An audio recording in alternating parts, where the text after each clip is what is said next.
I find it interesting that in life, sometimes the things that we travel great distances in search of were actually right in front of us the whole time.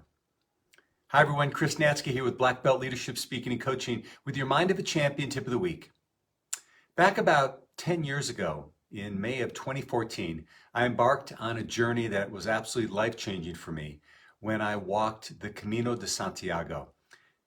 For those of you that aren't familiar with the Camino or the Way, it's a 500-mile walk across northern Spain, starting in western France, moving up into the Pyrenees Mountains, and then on to the final destination, which is Santiago de Compostela in western France. Now, this journey started a thousand years ago in the early church, where it was actually meant to have people burn off their penance, if you will, for the sins they had committed. But in the years since, it's evolved into a journey for people that want to use it as a means of contemplation, reflection, and oftentimes great healing.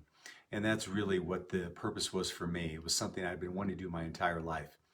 Anyway, one of the things that I learned very early on is something that I had heard several times before, but it finally hit for me, is that the way you do your life is generally how you do the Camino. And I found myself getting exactly into that method for the first 2 weeks of my Camino journey, where I would get up early in the morning, I would hit the trail, and I would just walk and was timing myself to the next destination. And I basically was treating it like an athletic event. But it wasn't until a realization that I had about 2 weeks in that I started to finally slow down and not worry about a schedule, and that's where magic began to happen. And one of those instances I want to share with you today happened about 24 miles east of my final destination of Santiago. And that's when I was walking on the trail and I met a woman named Cecile from Toulouse, France. Now, one of the things I need to share with you in context is the way you navigate the Camino is a number of yellow arrows that are pointing you in the direction that you need to go. And on this particular day, I was walking on what I thought was the trail, and all of a sudden I heard Cecile yelling at me from behind, warning to me that I was going in the wrong direction. And later on, she showed me that I had literally missed the yellow arrow, that I was supposed to take to the left. And had I not been helped by her, I would have probably gone hours out of my way. So anyway, Cecile and I started up a conversation like you'll do many times on the Camino with someone you meet on the trail. A very, very delightful lady. And we walked, several thousand yards together. And even though I was slowing down on the pace of my Camino, her walking pace was still a little slower for me to be comfortable. So I politely excused myself and I went on my way.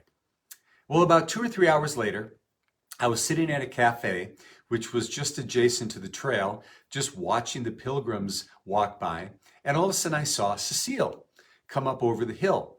And as soon as she saw me, she got all excited and she waved her hand at me. And the next thing I knew it, she was standing at my table, asking if she could join me for lunch, which I, of course, obliged. And after she got her meal, we sat down and began to chat. And she asked me, like most of us would in conversations, what do you do for a living? So I told her, among other things, I'm a life coach.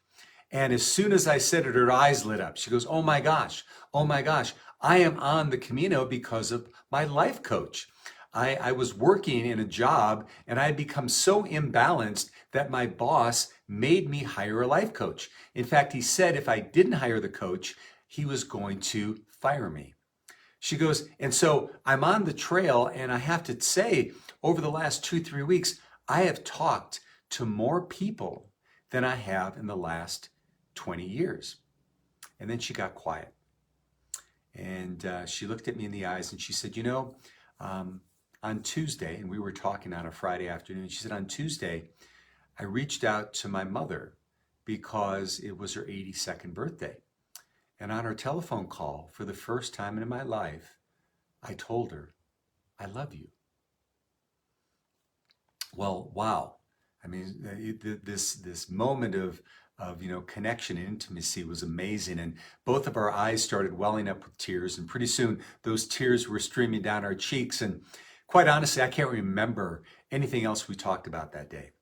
But what I do remember was the profoundness of someone who had been walking, and been journeying this, for this whole time, and finally found that inside of herself to be able to share those words of love to her mother.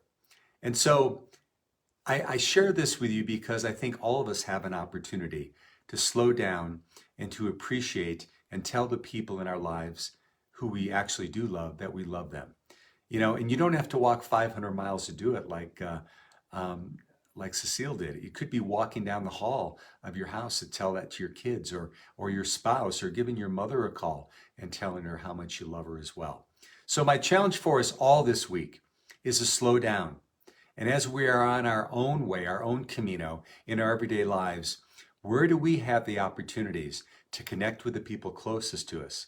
Because that might be the whole journey in and of itself for us. Thanks so much for listening. This has been Chris NATZKE with Black Belt Leadership Speaking and Coaching, and I look forward to talking to you next time on the Mind of a Champion Tip of the Week.